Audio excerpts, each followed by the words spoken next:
지금 이 순간 엄청난 사건이 무려 3가지나 동시에 터졌습니다. 첫 번째는 전 세계 원유 심장을 틀어진 호르무즈 해협이 이란이 아닌 전혀 예상하지 못했던 미국에 의해서 봉쇄가 됐고요. 가까스로 2주라는 휴전을 이루어냈지만 다시 한번 중동의 긴장이 올라가고 있습니다. 그리고 두 번째는 삼성전자가 역대 최대 실적을 찍은 바로 그 다음날 삼성전자 노조는 삼성전자에게 40조 원이 넘는 청구서를 들이밀었죠. 그리고 은행 예금에 잠들어 있던 개미들의 엄청난 돈이 움직이고 있습니다. 코스피가 고점이다 아니다 이야기하고 있지만요. 이 30조라는 돈은 고점을 갱신시킬 수 있는 엄청난 양의 돈인데요. 이번 영상에서는 이 3가지의 신호를 하나의 지도로 만들어 볼 겁니다. 겉으로는 전혀 다른 사건처럼 보이지만요. 결국은 돈의 흐름을 쫓아가게 되면 하나로 연결되는 큰 그림을 볼 수가 있습니다. 오늘 영상 끝까지 시청하신다면 이렇게 복잡하고 어지러운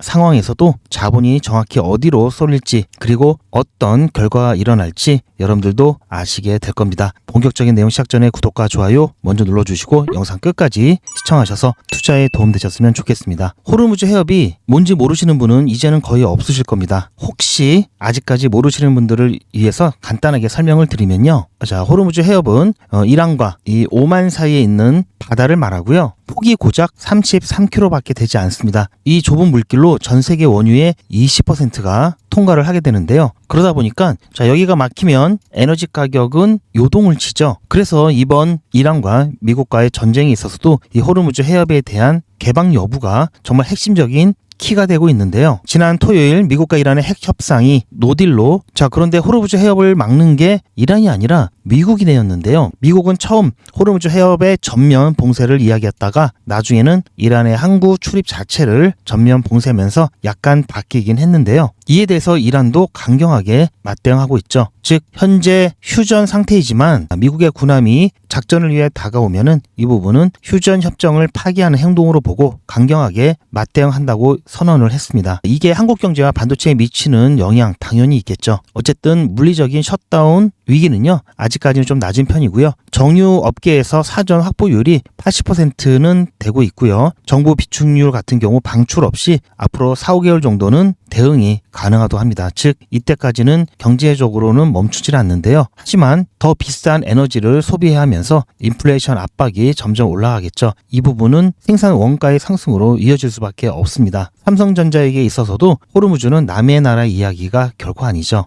그런데 이런 상황에서 물론 삼성전자가 역대급 실적을 이뤄냈지만요. 이에 따라 노조의 불만도 역대급이죠. 이미 5월 21일 총파업을 예고하고 있고요. 노조는 영업이익의 15%를 성과급으로 지급을 하고 그리고 성과급에 대한 상한을 폐지하면서 임금을 7%를 올려달라고 주장하고 있습니다. 삼성전자에 있어서는 창사 이래 이번에 파업을 하게 되면 두 번째 총파업이죠. 4월 23일 이제 한 열흘 정도 남았죠. 평택 결의대회를 시작으로 5월 21일부터 18일간 총파업에 돌입하겠다는 게 계획인데요. 지난해 삼성전자가 400만 주주에게 뿌린 배당금 총액이 11조 1천억 원이었습니다. 노조의 요구액은요. 이것의 4배 정도 되죠. 지난해 연구개발에 투자한 금액은요. 37.7조 원입니다. 이것보다도 높습니다. AI 패권전지 한복판에서 가장 많이 써야 할 이 R&D 예산보다도 넘어가는 숫자죠. 이에 대해서 주주들의 반응도 제각각입니다. 파업이 현실화되면 주가는 당연히 하락하겠죠. 어떤 투자자는 이란 사태로 국내 증시가 힘든 가운데 이 노조의 파업은 주주를 볼모로 회사의 압박을 가하는 것이다라고 이야기하고 있고요. 그리고 실제 파업 실행 시 손실액은 최소 5조에서 많게는 12조 원까지 추산하고 있습니다. 반면에 또 이해하는 부분도 있는데요.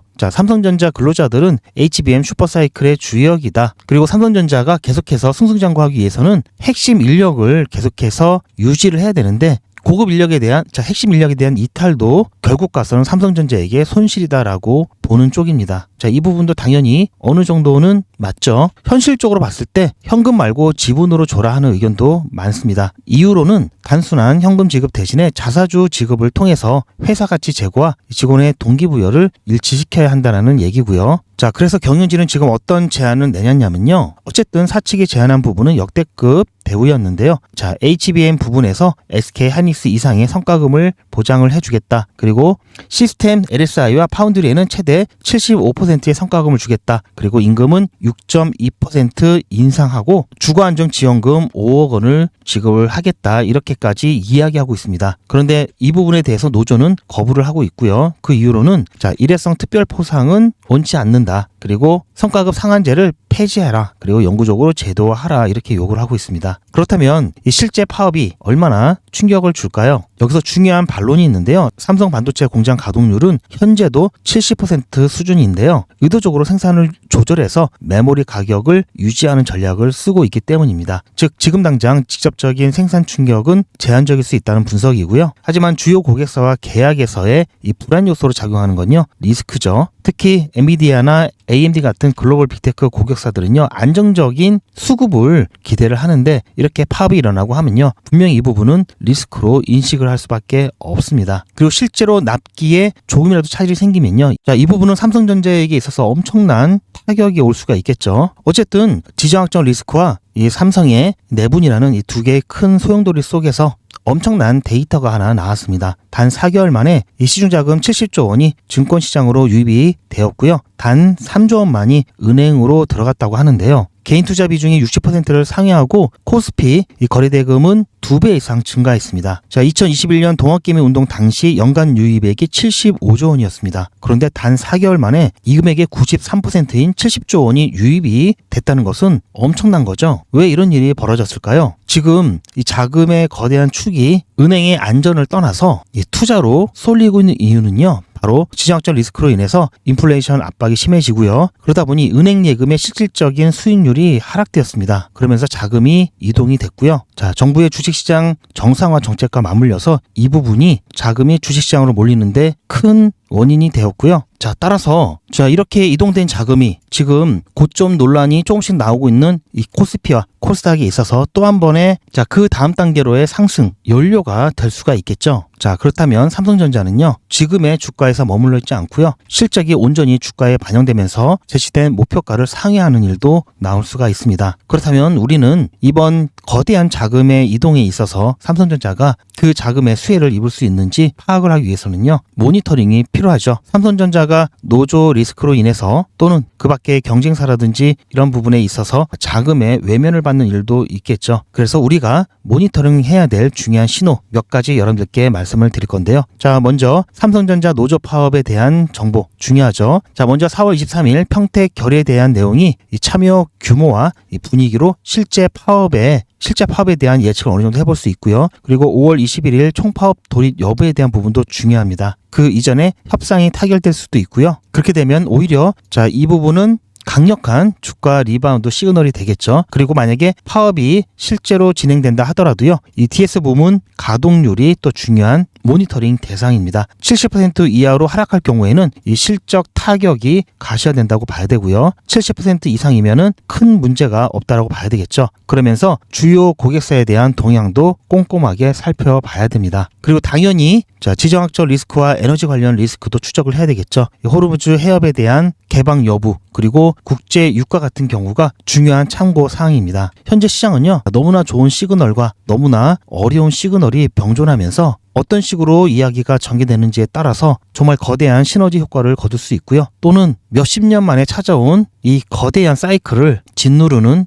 안타까운 상황이 펼쳐질 수도 있습니다. 그에 따라 우리의 대응도 달라져야 되겠죠. 삼성전자 파업이 실제로 터졌을 때 주가가 어디서 바닥을 잡을 수 있는지, 협상이 타결되면 어떤 시나리오로 반등이 오는지, 그리고 이 동학개미들의 자금이 몰리는 증권주에서 진짜 실탄을 어디에 조준해야 하는지 그 부분 삼성전자뿐만 아니라 자금이 몰리는 종목들까지도 자, 여러분들과 정보 공유할 거고요. 이벤트 규모가 클수록 기회도 커지는 법입니다. 뉴스에 흔들리지 말고요. 데이터와 구조를 보는 시선 함께 키우셔야 하고요. 동학개미들의 자금으로 인해서 엄청난 상승이 예고된 종목들, 그리고 파업과 관련된 지정학적 리스크와 관련된 삼성전자의 대응법에 대해서 궁금하신 분들은요, 제가 소통방에서 무료로 다 공유를 해드리니까요, 소통방에 입장하셔서 중요한 정보 공유받으시길 바라고요. 소통방 입장 방법은 영상 뒷부분에 있으니까요, 참고하셔서 입장해 주시기 바랍니다. 그리고 소통방에 입장하지 않으시더라도요, 2026년 삼성전자 목표가에 대해서 궁금하신 분들은 010-7977-5498번에 삼성이라고 문자 두 글자 보내주시면요, 제가 2026년 삼성전자 목표가에 대해서 말씀드리도록 하겠습니다. 오늘도 제 영상 끝까지 시청해 주셔서 감사드리고요. 저는 더 좋은 내용으로 찾아뵙겠습니다. 제 영상 아래 보시면 더보기가 있습니다. 이 더보기를 클릭하시면은 링크가 나오는데요. 이 링크를 클릭하시면 구독자 전용 특급 정보를 신청하실 수가 있는데요. 소통방 입장 신청, 급등 종목 체험, 방문 상담 예약, 그리고 무료 종목 상담까지 구독자라면 누구나 무료로 공유 받으실 수 있는 선택 버튼이 나오고요. 이 선택 버튼을 클릭하셔서 전송 버튼만 누르시면 바로 신청이 완료되십니다. PC나 TV로 시청하시는 분들은 이 QR코드를 핸드폰 카메라로 비춰보시면 링크가 나오고요. 그 링크를 클릭하시면은 바로 이 선택 버튼이 나옵니다. 마찬가지로 필요하신 정보 선택하셔서 전송 버튼만 누르시면 간편하게 신청이 완료됩니다. 누구나 자유롭게 24시간 신청이 가능하시고요. 구독자분들은 평생 무료입니다.